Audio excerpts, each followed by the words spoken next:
it's Lauren with Bargain Bead Box, and we are today going to make a necklace using the Boughs and Berries November 2024 Bargain Bead Box. Today I'm going to be showing you an easy way to make a beaded veil for a donut pendant that just works right into your design, and it's very, very simple. I've seen some amazing wire work done with these donuts, and you can always buy a specialty donut veil. But if you don't have the wire work experience, or if you don't have the veil on hand, I want to show you an easy way to use your donut. So today from the box, of course, we'll have our donut pendant. We're going to be using the faceted red jasper, tree agate 6mm, moss agate 8mm. We'll use one of our toggles, some of our chain, the crystal triangles, the rhinestone round beads. I'm going to use a little wreath focal too, I think, on top of my donut. And then you will need your spacer beads and bead caps. Now, the only things I'm using that are not in the box are some very basic findings, and I am going to be stringing on 0.38mm tiger tail, though you can absolutely use your favorite beading cord too. It doesn't have to be tiger tail wire. That's just what I like to use. And then I'll have some crimp beads and clamshell bead tips to finish our design. These are fined $24.81 at the Bead Box Bargain Store. These are fined $11.02. And then just a couple jump rings. I'm going to use ring 116 again from beadboxbargains.com. All right, I'm going to open this all up and we'll get started. Okay, so we're going to focus on making our donut veil first. So I'm going to start by cutting roughly 24 inches of wire. Maybe I don't need quite that much, but I like to have some extra to work with, and you will also eat up some length with this donut veil. So I'm going to just go ahead and trim that. There we go. All right.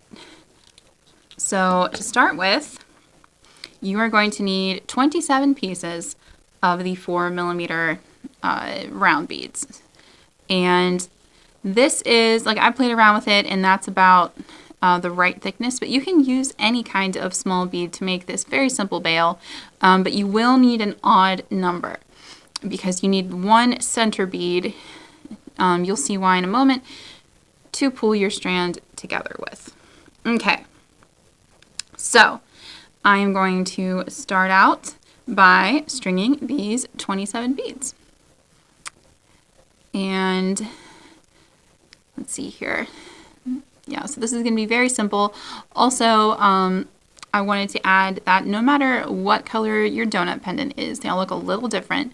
This design should still work for you. If you have a lighter green, some of them are almost a really cool blue-green moss agate. Just make sure you choose a couple beads off of your moss agate strand that complement it.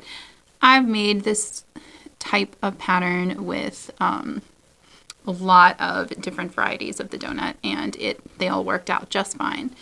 So don't worry if your moss agate donut doesn't look exactly like mine. They all look a little bit different. That's the beauty and uniqueness of having natural gemstones. All right. I'm just going to finish stringing these real quick here. And once we get all 27 on the wire, I will show you how to incorporate your pendant.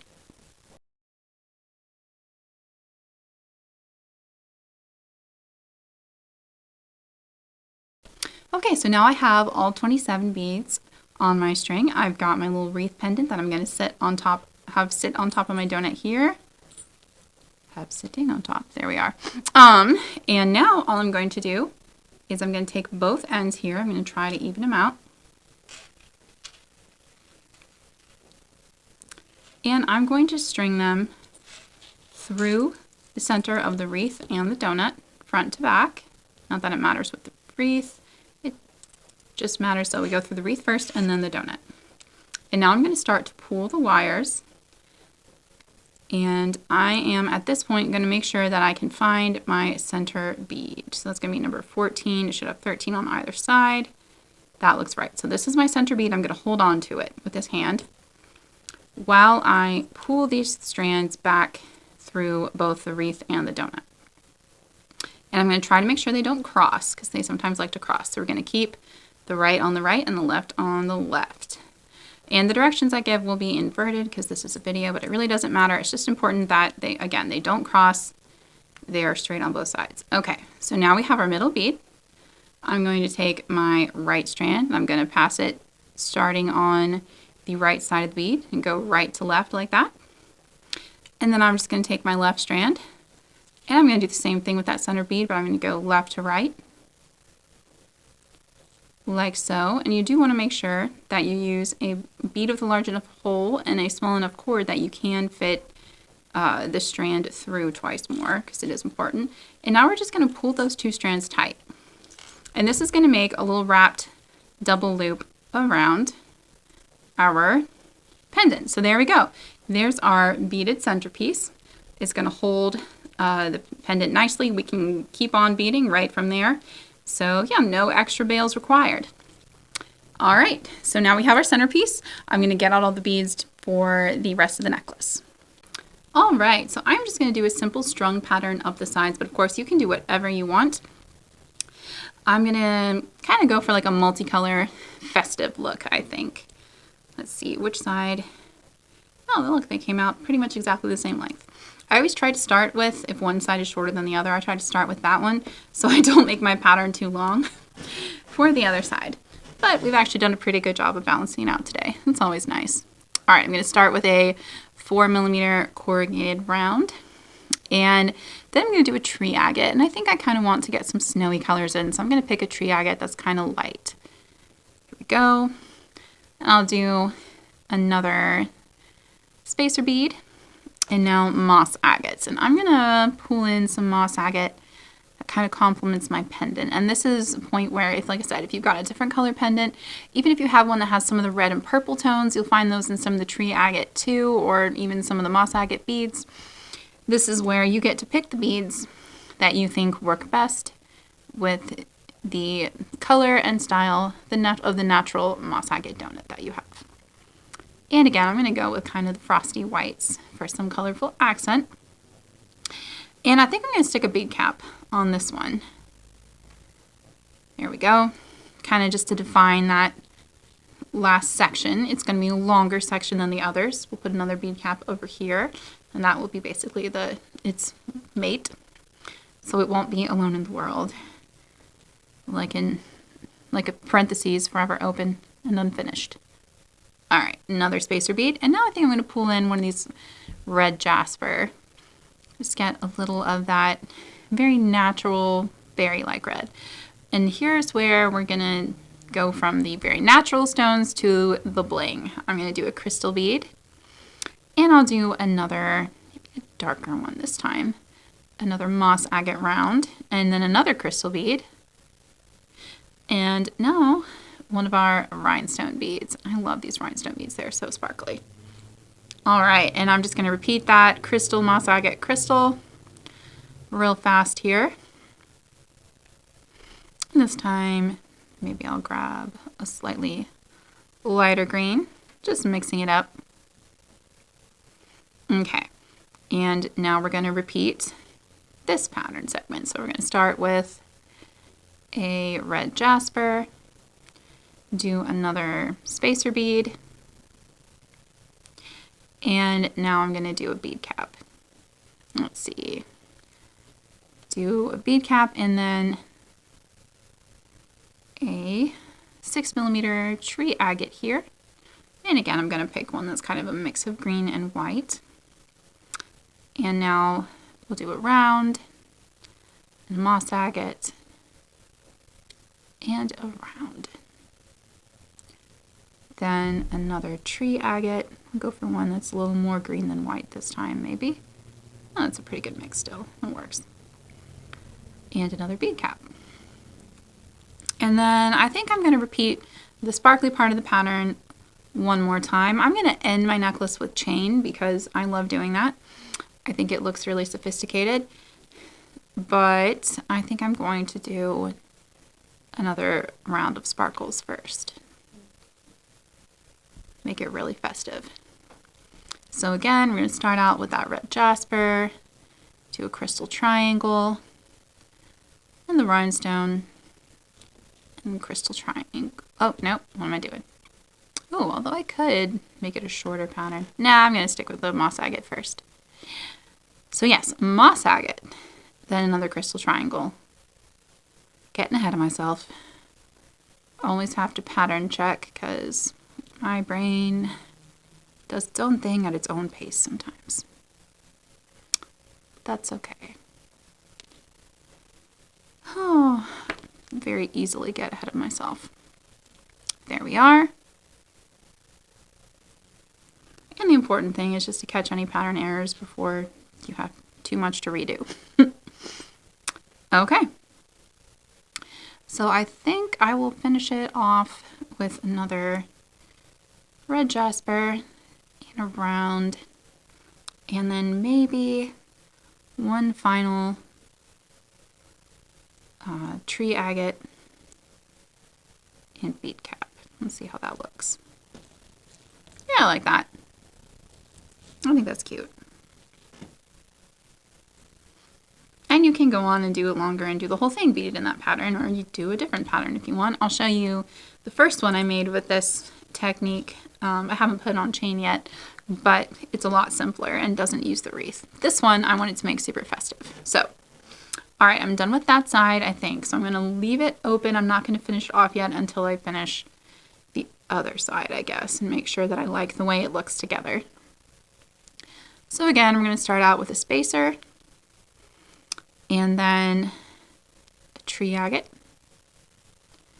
spacer, moss agate, and I picked a lighter one for that side, so we'll do a lighter one there too. Oh, that's pretty. Spacer bead, and a more snowy tree agate, and then a bead cap. And now we go into the sparkly segment. Oh, that one's a teensy tiny bit squashed. I must have squashed one of the petals. My bad. I'll fix it later. Okay, that one's better. Okay, here we go. Red jasper and sparkly crystal. And then a moss agate, and I picked a pretty dark one. I'm going to kind of echo the colors, I think, on each side. And a crystal, rhinestone bead, another crystal, and a lighter moss agate. Let's see, which one do I like better? Kind of like this one with the brownish green. That's fun. And then another crystal and another jasper bead. And we're done with that segment. And it's time for a spacer bead.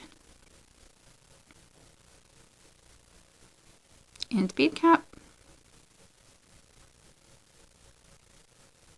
Oh, that one I'm going to have to poke through. Let's see. And then a tree agate.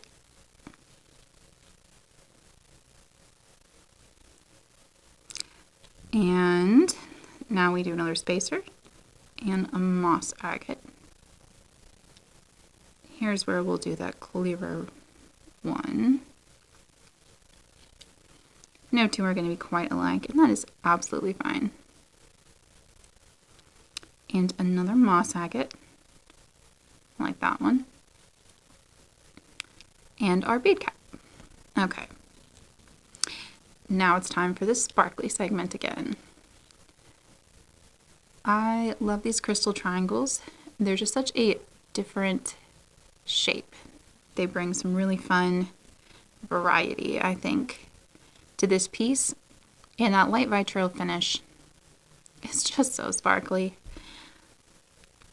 All right, our last rhinestone bead.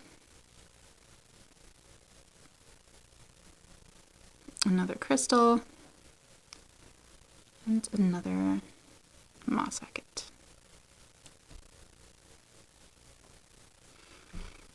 All right. We're just about ready to finish it up. We just need one more round bead and one last tree agate. I like this one. It's got some interesting things going on. And now just got to put a bead cap on. And I'm going to double check my pattern matching because I am not always the best at that. Looks pretty good. Nope, look at that. I did miss one. I just knew my brain was like, something? You forgot something, Lauren. So here we go. I'm just going to fix this real quick. And then we'll finish it up. And this is why I always check. Okay, I think we are good now. That's why I always have to check. My brain gets ahead of itself. There we go. So that's really pretty. I like that. Now I'm just going to finish these ends off and attach the chain. And I'm going to do that with the clamshell bead tips. So because we are using them at the end, I'm going to go ahead and open them flat. And these are really nice. They're stainless steel and they're very sturdy. Okay. So we're going to open it flat. I'm going to put my cord through the middle hole there with the clamshell facing up. And now I'm just going to take a crimp bead. I'm going to pull it just about flush there. I'm going to run my bead around and back through the bottom up, or my wire around back through the bottom of the crimp bead to make a loop. And I'm just going to use my fingernail to kind of hold it close to the clamshell as I pull that loop tight. And what we're looking for, and I've also got my wire slightly curved, what we're looking for here is enough movement that the necklace can curl a little without all the beads. You know, we don't want the beads all like pushed on top of each other, but we don't want a lot of space between them either, so they can move around. And I think I actually want it a little lower than that. Sometimes I'll use my pliers to help me out. And I'll just grab where that loop comes up through, and I'll just pull it a little tighter there so I can pull it tighter here. Okay. And how does that look? That looks pretty good. I'm about to lose this stuff. Okay. So now I'm just going to crimp the bead. And I love my two-step crimpers, but this is one case where no one's ever going to see this crimp bead again. It's going to hide away for all eternity, so it doesn't really matter if you just need to squash it. Especially with the loop running through there. It's hard to get it shaped very nicely, though that's not awful. I'm just going to give it an extra squeeze for good measure. Good deal. Okay, and now we just trim off that excess wire. And we're going to fold that clamshell up and around the crimp so that it encases it.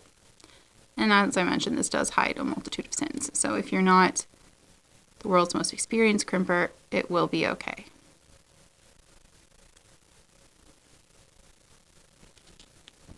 All right.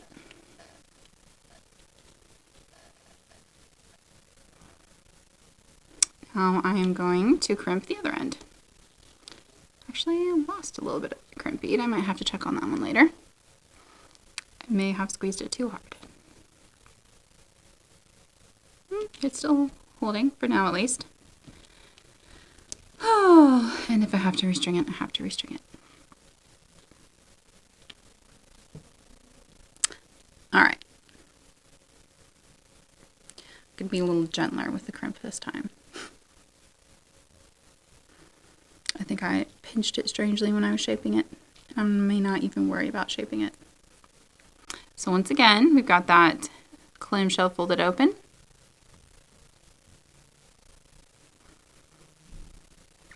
We're going to come up from the bottom.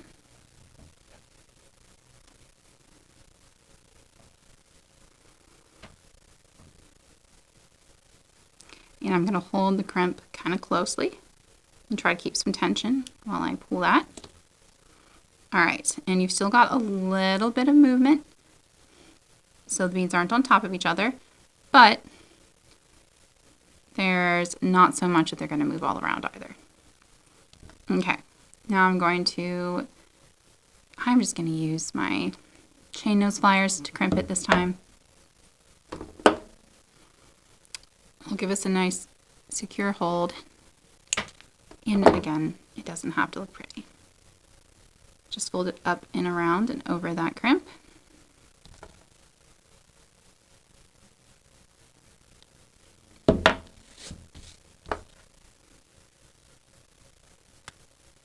And pinch it gently together. You don't want to scar it or mar it, but you do want it to be tight. All right.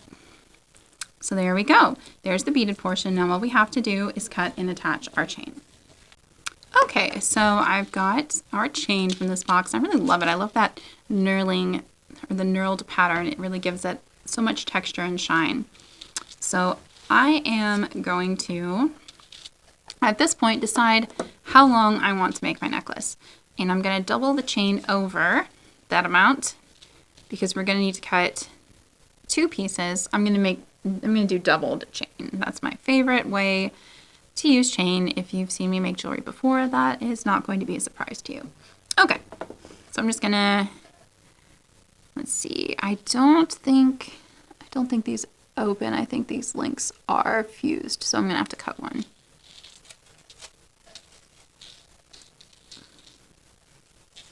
Yeah, so I will cut one right about here, and I'm just gonna move it towards the back of my plier where I get the best leverage, and there we go.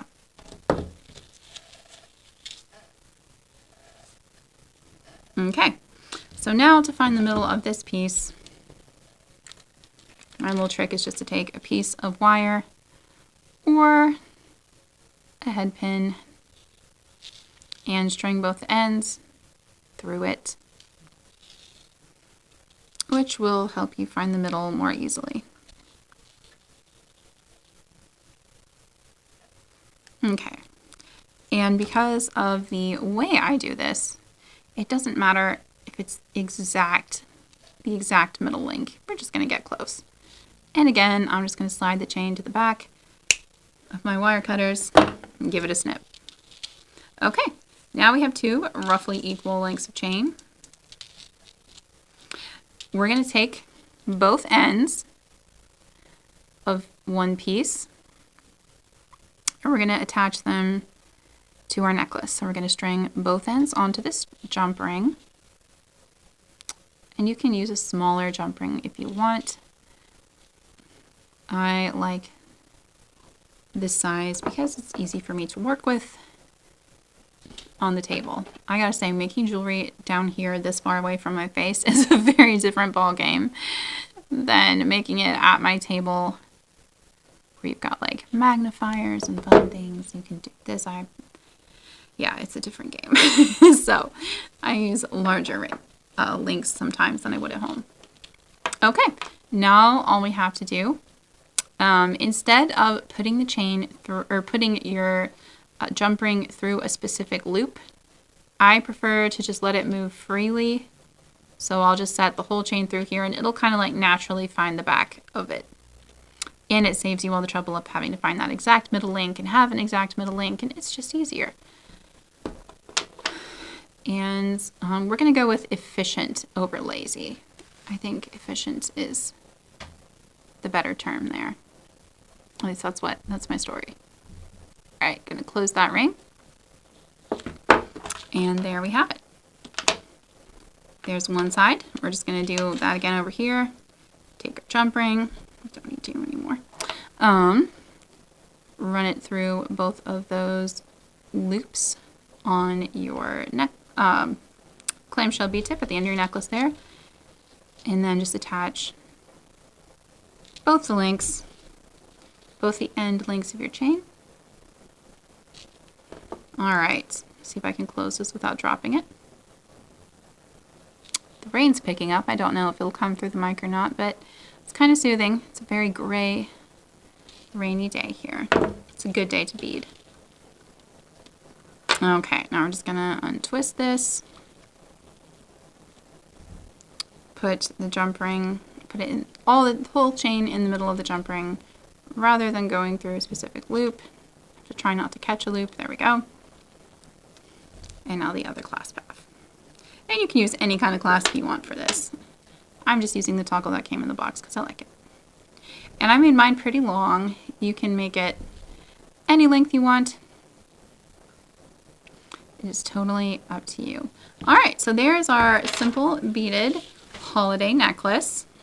Very sparkly with a chain back and a beaded bail. I really love the wreath sitting on top of this piece. It'll move a little bit. It's not like glued down, and I kind of love that. And I can tell you, I'm going to be fidgeting with this. This is a good fidget toy for me. Okay, and I did want to show you, when I was first working out how many beads I needed for this bail, I made this design, which is a lot more simple. So you don't have the wreath on it. You have just the moss agate and tree agate together. And I just alternated whether that moss agate piece had bead caps or not. So just two different takes on a similar necklace style. If this is a little too blingy for your taste, you can go with a more natural look. And I did want to show you what that pendant looks like with this kind of bail and not the wreath. So if you want to make that change as well, that's totally your call. I really like this beaded method. It's just a super easy way, super quick to attach your donut pendant, and I do think it looks fantastic too. Thank you so much for joining us today. I always have a lot of fun making jewelry, and if you are a Bargain Bead Box member, then you got everything in the Boughs and Berries collection, including all the beads seen here and lots more, for $22.99.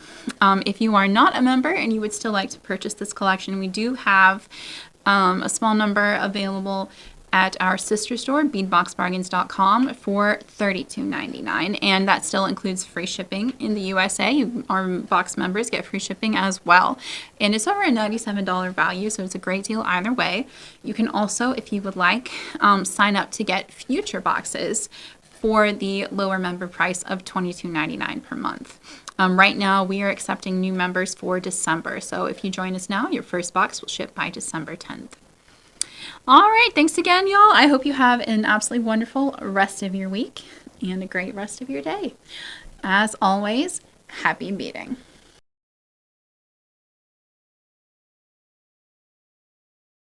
Hey, it's Lauren again. I just wanted to show you, I was right, I did break my crimp bead when I was trying to crimp it there. I'm going to show you what happened. This, basically it fell apart, and this pulled out, the end of the wire pulled out of the clamshell. So I'm going to fix it real quick. I wanted to show you how to fix it. Because we wrapped the wire around and back through the crimp, we still have a tiny bit of wire to work with, which is going to be enough. And I'm just going to string a new clamshell on. I guess I could pull that one off and open it up again, but that just, I'm just going to use this one. And now I'm going to put another crimp on, and that might be a little tricky. You can see we've got this kink in the wire where we had it wrapped around the old one. But I'm going to try to straighten that out a little bit by pulling on the end of the wire. I could maybe even trim that bit off if I absolutely have to. We'll see. But yeah, stuff like this, it happens basically when I don't know why I tried to shape it. It's because it's a habit. But because it has that looped wire coming back through it, you can't, I don't recommend trying to use the shaping notch here. When I tried to squeeze it into the shaping notch, part of it got caught in this little piece here between the two notches, and it just pinched too hard and it broke the crimp. So I am just gonna string a new crimp on if I can, and I may have to trim that kink off here. Be very careful. There we go. I'm just going to put a new crimp on, and I'm just going to give it a squeeze with my chain nose pliers. There is not enough wire left to run it back through again. That's okay. I'm going to keep this one in my personal collection, and I still would not expect it to give me trouble. I just like to do the wrapped wire to, again, just help prevent those issues, but also you can see when you do have a problem, having that little bit of extra wire because I wrapped it around keeps me from having to restring the whole entire thing. So again, when you're doing the looped wire through the crimp bead, I would say don't worry about using the shaping part of your crimping pliers. No one's going to see it anyway. Just use the crimping part, or even just use chain nose and squeeze it like I just did here. Okay. And I'm just going to close it up again and put this back on my jump ring, and it'll be fixed. But because y'all saw me broke it, I wanted to show you how I'm going to fix, or saw me break it. Excuse me, broke my grammar there. I wanted to show you how I'm going to fix it, so that if this ever happens to you, don't panic. It can be saved. All right. And if I was making this to sell or to gift, I might restring it just so I can have that wrapped loop. But honestly, I think it's going to be fine like this too. It just brings a little bit of extra insurance. And again, help me out there when I messed up. All right, there we go. We're really actually for real done now. The necklace is repaired. Thanks so much for watching again. And once more, happy beading.